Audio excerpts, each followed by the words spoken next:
How reliable are grades really? This week I'm putting that to the test by climbing 5 V7s on the Moon Board, Kilter Board, TB2, and in my commercial gym. I'll track my attempts, rate the effort, and break down what the results say about grades at the end.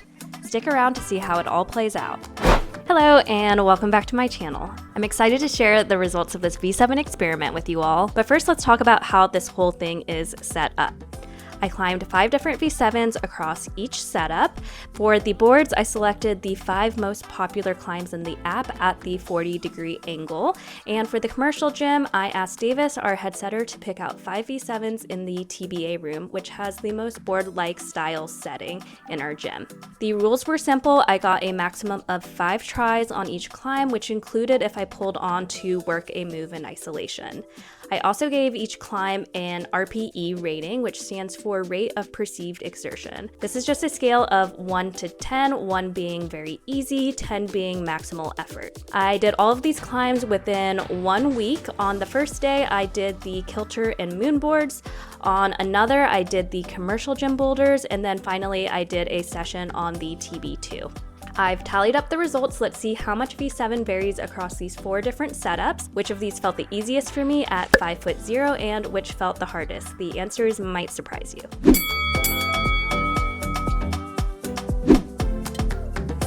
I kicked this experiment off with the Kilter board, and one thing I was excited about with this experiment is that each board tends to have its own style to it. So the Kilter board has some of the bigger holds that you'll find on boards, and this leads to a more dynamic, pretty powerful style, which is something I actually would say is a weakness of mine.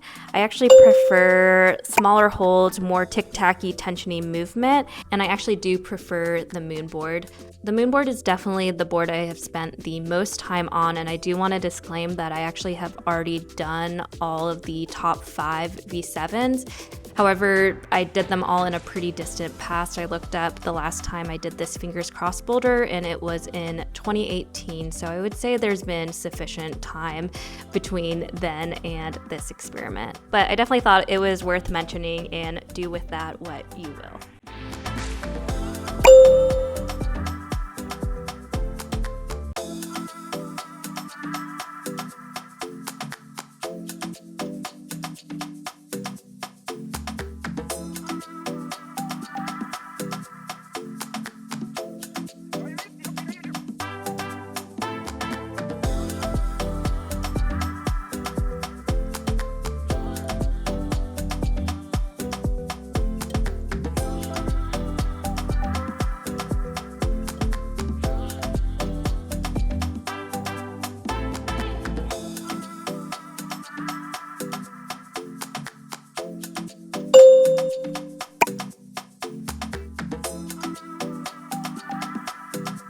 The TB2 is the board I've spent the least amount of time on. I've climbed on it a handful of times, but the most recent time was probably over a year ago.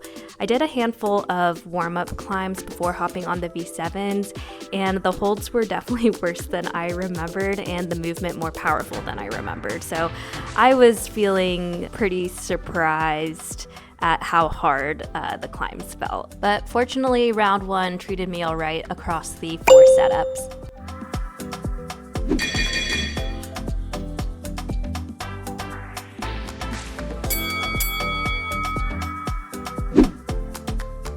Another disclaimer, this is the one Kilter V7 I have already done, and it was the one for the most recent past, a little over 6 months ago. So just wanted to disclaim that. Again, do with that what you will. I actually ended up using different beta this time around, and I think I actually liked the beta I did the first time better.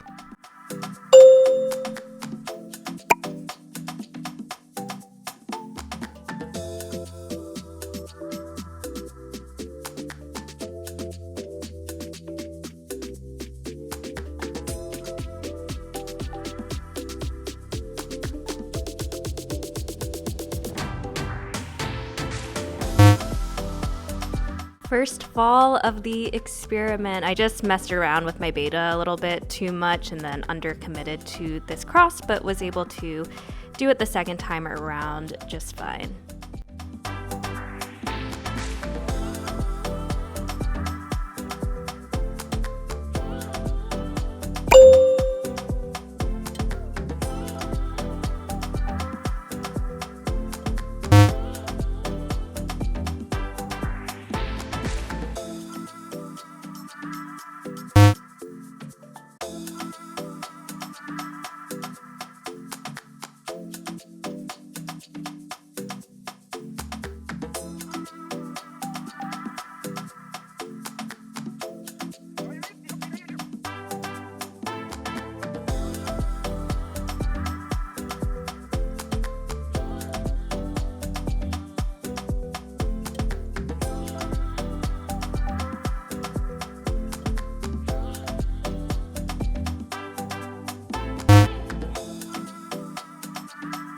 Trouble in Paradise here on the second commercial gym climb.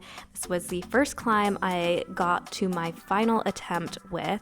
The first move was definitely very powerful and took me a few tries to figure out, and then the top sequence was also quite powerful. For my last try, I decided to try some different beta, do it a little bit more tic-tacky, and it definitely felt much more manageable when I changed my beta.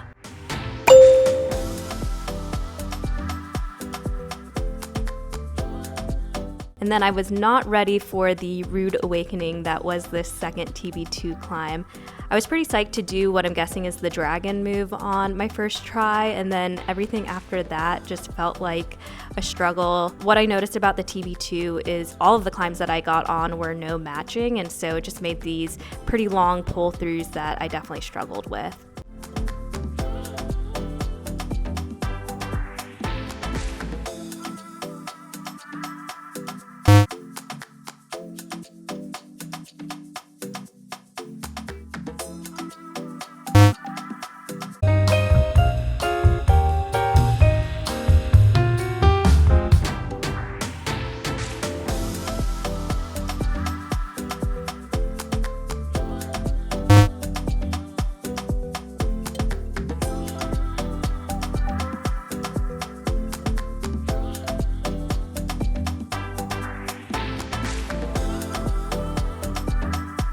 I ran it down to the final attempt on this one as well, and I have to tell you, I was trying really hard when I stuck that right hand move.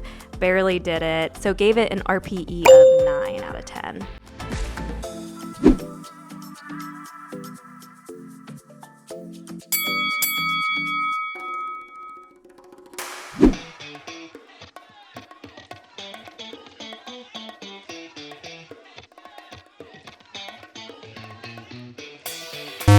I ran into my first falls on the kilter on this third climb.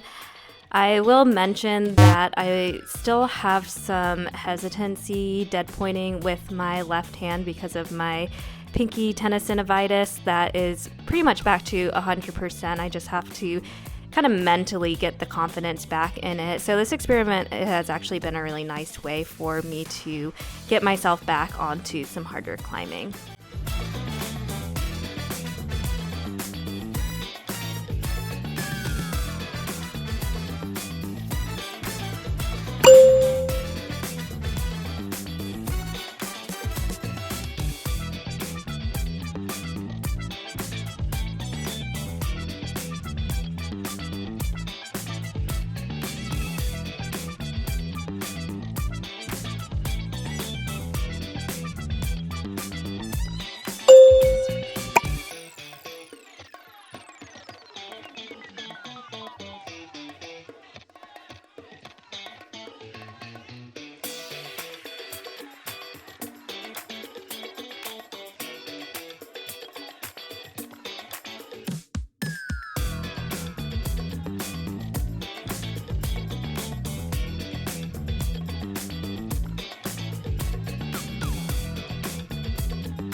The next TB2 climb had me a little bit worried about this middle span.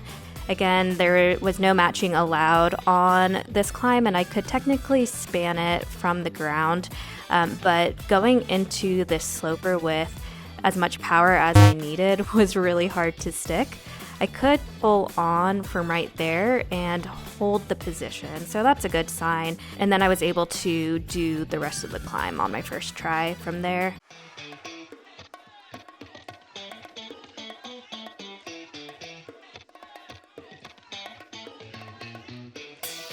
I still struggled with the middle move, sticking it with some momentum. Maybe in the winter when it's colder, the conditions will allow me to, but I got my first no send of the experiment.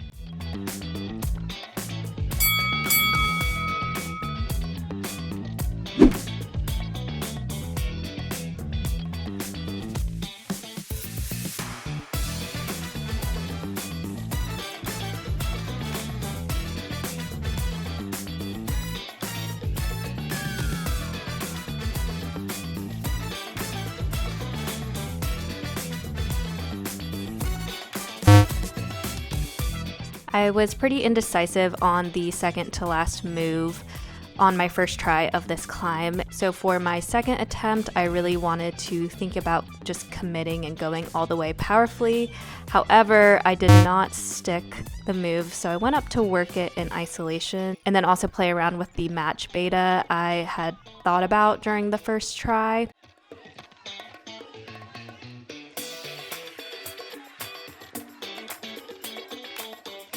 I still couldn't decide which method I wanted to do, so for my fourth attempt, I tried it the big way and decided if I didn't stick it that way in isolation, I would use my last try from the start to try the match beta and hope that it worked.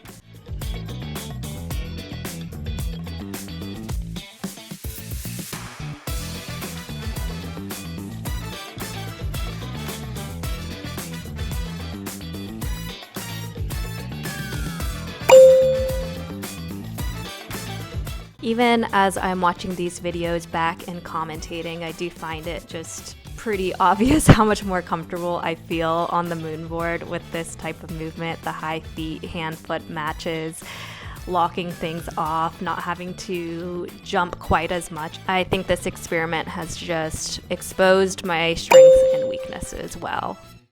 Speaking of weaknesses, check out this next commercial gym climb with these large holds and large moves. Definitely felt pretty skeptical about being able to do this one, but wanted to give it the honest 5 tries.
I had a similar experience on the fourth TB2 climb as I did on the previous one, where the first move felt quite large. I was able to pull on and do the rest of the climb from there. It was pointed out to me that this TB2 does not have a kicker, and some of them do. Not that they have any footholds on them, but I do think this is a situation where it could be helpful to have something to smear on and push off of for that first move.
The fifth round started off smoothly with a flash on the Kilter Board and just a quick correction on the moon board.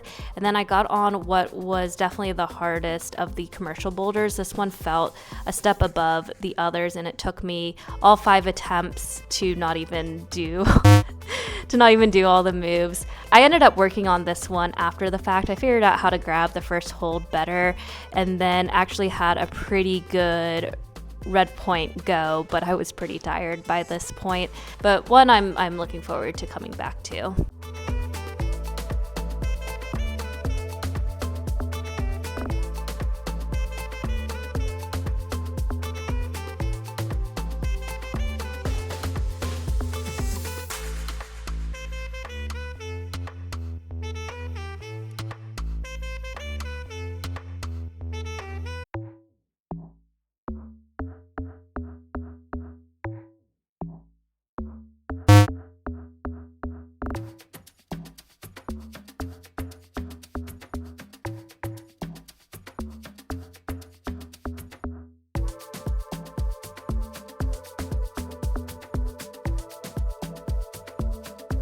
And then after 2 no sends on the TB2, I was able to do the final V7 after a small beta correction.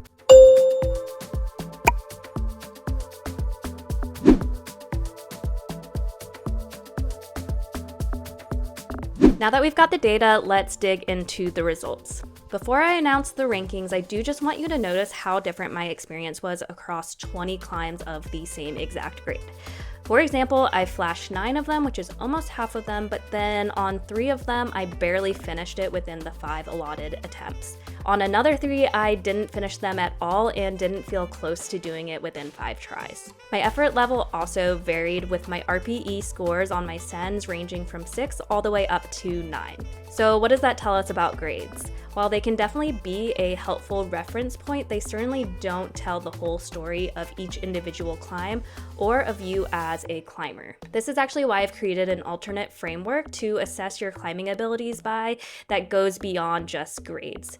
If you're curious, I've linked the free PDF in the description. Okay, let's get into the rankings now. I split the results into 4 different categories. These were total sends out of 5, total attempts out of 25, the average number of tries per send, and then the average RPE rating per send. I ranked the boards in each category. First place got 1 point, meaning it was the easiest in the category, and 4th place meant 4 points, meaning the hardest board in the category. I then added all the points up and ranked them by number of points. Here's how the rankings came out. The easiest board in my experiment was the moon board. In a close second was the Kilter Board, then coming in a good bit harder was my commercial gym, and then lastly, by far the hardest board for me was the TB2. So that was my V7 experiment. I would love to hear what you thought about it, and if you think that my next experiment should be another 5 V7s on each setup, or if you think I should see how the grades change as we go higher in the numbers to V8 or maybe V9. Thank you so much for watching, and I will see you next time.